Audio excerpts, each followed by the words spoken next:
So, you've been hitting the climbing gym, you're officially hooked, and now you're thinking it's time to ditch those sweaty, kind of worn out rental shoes.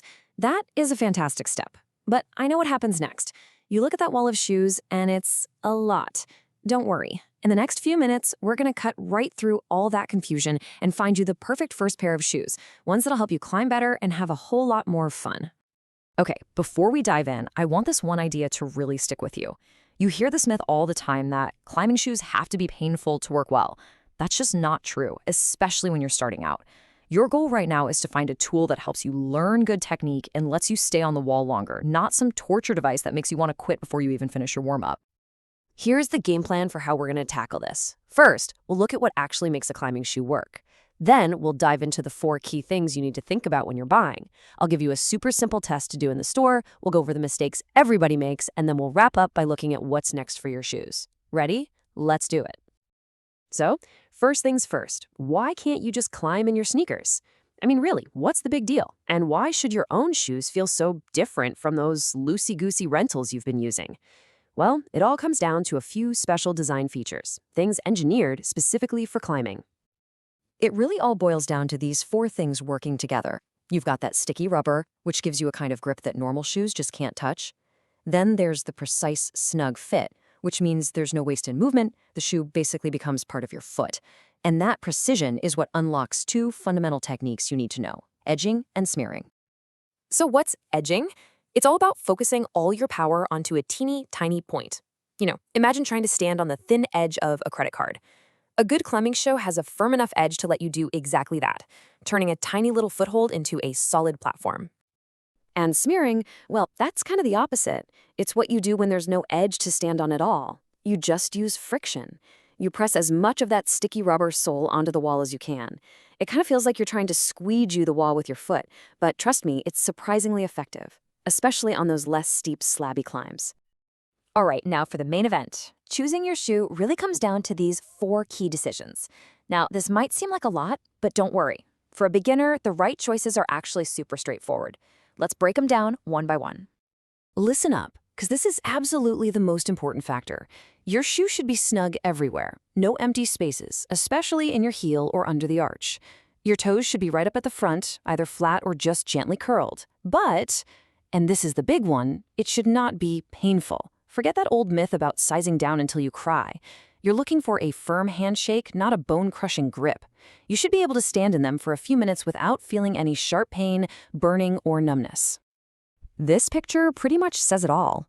This is your next big choice, the shoe's shape. Over on the left, you see a neutral profile. It's flat, kind of like a slipper. That's your friend. It's comfortable, and it lets you focus on learning proper footwork. On the right, that's an aggressive shoe. See that crazy, downturned, claw-like shape? That is a super specialized tool for elite climbers on really steep stuff. Seriously, trust me on this. Starting with a neutral shoe is the single best decision you can make. Next up is stiffness. Here's an easy way to think about it. A stiff sole is like training wheels for your foot muscles. It gives you a solid, supportive platform that makes standing on those tiny edges way easier and less tiring while your feet are still getting strong. A really soft shoe might give you more sensitivity, but it takes incredible foot strength to use properly, and it's not very forgiving. For now, go for something in that medium stiff range. And finally, how do you want to close them up? Velcro is awesome for convenience. You're going to be taking your shoes on and off a lot between climbs at the gym, and it's just so fast. Laces, on the other hand, give you a more customized, dialed-in fit all the way up your foot. Honestly, for your first pair, either one is a great choice. It really just comes down to what you prefer. Okay, theory's over. You know what to look for. Now it's time for the most important part, trying them on.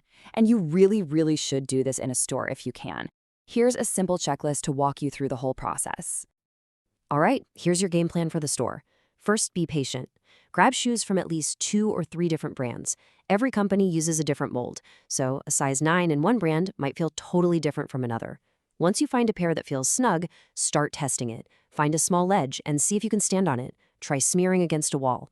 And then the golden rule, the 2-minute test. Just stand in them. A little discomfort is normal. They're not running shoes. But if you feel any sharp, painful spots, that's a big red flag. You're aiming for uncomfortable but tolerable. Look, we all learn from mistakes, but some of them are pretty easy to avoid. Knowing these common traps will save you a ton of frustration, money, and maybe even a little pain. Let's make sure you get it right the first time. So let's run through the big ones. The number one mistake, I see it all the time, is buying shoes that are excruciatingly tight because of that whole pain equals gain myth. The fix is simple. Just remember that firm handshake. Second is buying those aggressive pro shoes we just talked about. Don't do it. Stick to neutral. On the flip side, don't buy them loose like your street shoes either. Your heels shouldn't be able to pop out. And finally, don't get lost comparing all the different types of rubber. At this stage, fit and shape are way, way more important. So you've found them, the perfect first pair.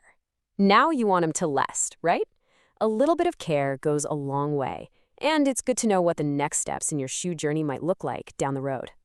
So how do you make them last? It's pretty simple. The biggest tip, please let them air out. Don't just throw them in your gym bag and forget about them. That'll make a huge difference with the smell. Also, try not to leave them in a hot car, because the heat can mess up the glue. And when the rubber on the toe wears thin, you can get them resold for way less than a new pair. Don't even think about upgrading to a second, more specialized shoe until you've been climbing for a while and you start to figure out what you love to do most. Okay, I know that was a lot of information. So if you remember nothing else, just remember these 4 things. Number 1, your top priority is a snug but sustainable fit. Think firm handshake, not torture. 2, choose a neutral, flat profile shoe. It's just better for learning. 3, a medium stiff sole will give you the support you need. And finally, you only need one good all-around pair to start. Don't overcomplicate it. At the end of the day, the perfect shoe is the one you completely forget you're wearing. It just becomes an extension of your body, and it lets you focus on movement, on technique, and on the fun of solving the puzzle on the wall. So as you go choose your shoes, don't just think about the gear. Think about what it's going to help you learn. Now go try some on, have fun, and be sure to check out our other explainers on fundamental footwork and how to warm up properly. Happy climbing!